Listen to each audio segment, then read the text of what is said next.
आप सभी भक्तों को राधे राधे, जय श्री कृष्ण। रोजाना ऐसी और भी श्रीमद् भगवत गीता की वीडियोस देखने के लिए सब्सक्राइब करें हमारे चैनल श्री गौरी गिरधर को और बने हमारे यूट्यूब परिवार श्री गौरी गिरधर का एक हिस्सा।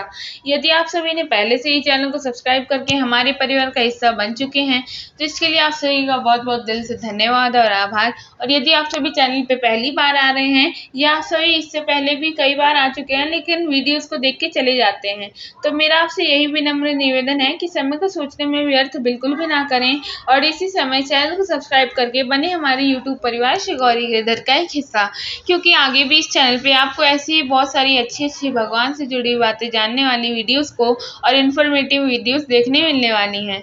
इसलिए समय को सोचने में व्यर्थ बिल्कुल भी ना करें और चैनल को सब्सक्राइब करके बने हमारे यूट्यूब परिवार श्री गौरी गिरधर का एक हिस्सा। आज के इस वीडियो में हम सभी पढ़ेंगे श्रीमद् भगवत गीता का अध्याय 8, जिसे अक्षर ब्रह्मा योग के नाम से जाना जाता है। उसका श्लोक नंबर 4, 5, 6 चलिए पढ़ते हैं।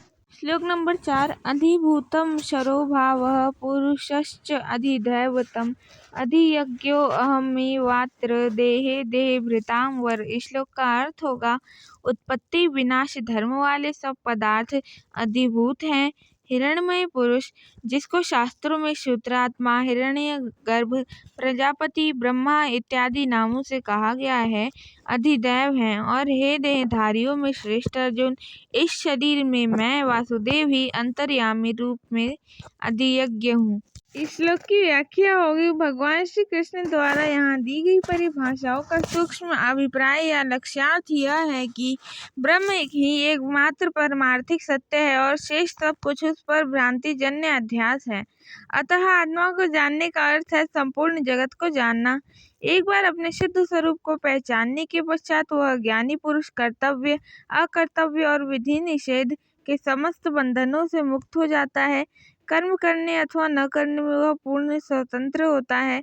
जो पुरुष इस ज्ञान में स्थिर होकर अपने व्यक्तित्व के शारीरिक, मानसिक एवं बौद्धिक स्तरों पर क्रीड़ा करते हुए आत्मा को देखता है, वह स्वाभाविक ही स्वयं को उस दिव्य साक्षी के रूप में अनुभव करता है जो स्व इच्छित अनात्म बंधनों की तिल तिल हो रही मृत्यु का भी अवलोकन करता रहता है। अंतकाल में आपका स्मरण करता हुआ जो देह त्याग करता है, उसकी क्या गति होती है।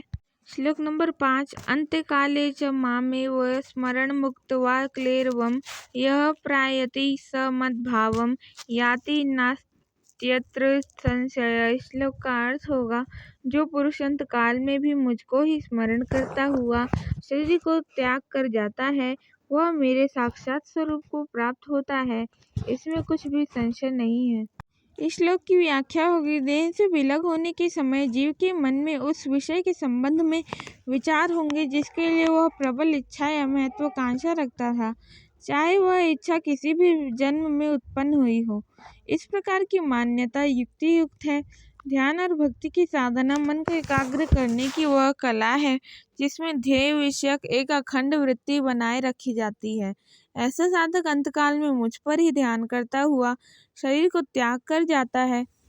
मरण के पूर्व की जीव की यह अंतिम प्रबल इच्छा उसकी भावी गति को निश्चित करती है। जो जीव अपने जीवन काल में केवल अहंकार और स्वार्थ का जीवन जीता रहा हो और देह के साथ तादात्म्य करके निम्न स्तर की कामनाओं को ही पूर्ण करने में व्यस्त रहा हो, ऐसा जीव वैश्विक वासनाओं से युक्त होने के कारण ऐसे ही शरीर को धारण करेगा जिसमें उसकी पार्श्विक प्रवृत्तियां अधिक से अधिक संतुष्ट हो सकें।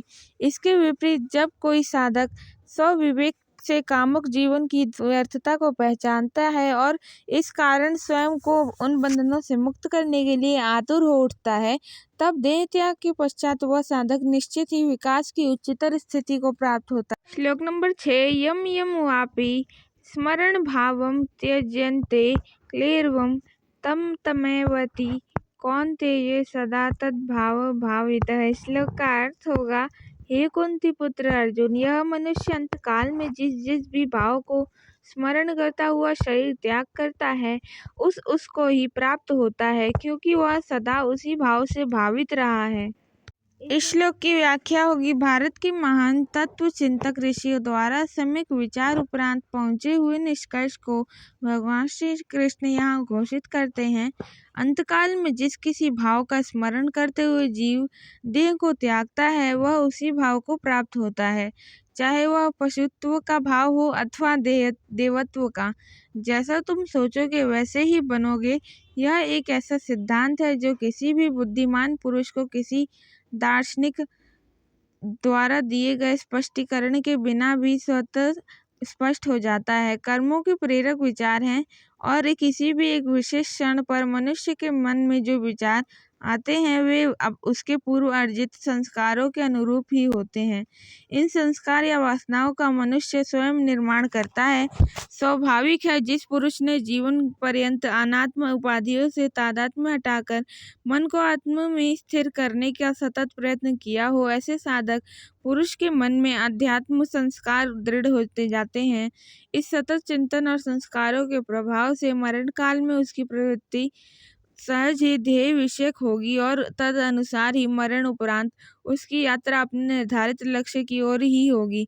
हम यह नहीं सोचें कि अंतकाल में हम ईश्वर का स्मरण कर लेंगे। अंतकाल में अपनी भावी यात्रा को निर्धारित करने का अवसर नहीं होता, क्योंकि पूर्व अभ्यास के अनुसार उसी प्रकार की ही वृत्ति मन में उठती है।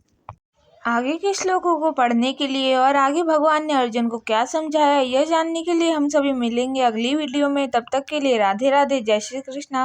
वीडियो अच्छी लगी तो चैनल को लाइक शेयर एंड सब्सक्राइब ज़रूर करें और चैनल को सब्सक्राइब करके बेल नोटिफिकेशन को ऑन करना बिल्कुल भी ना भूलें और बने हमारे श्री गौरी गिरधर परिवार का एक हिस्सा। तब तक के लिए राधे राधे, जय श्री कृष्णा।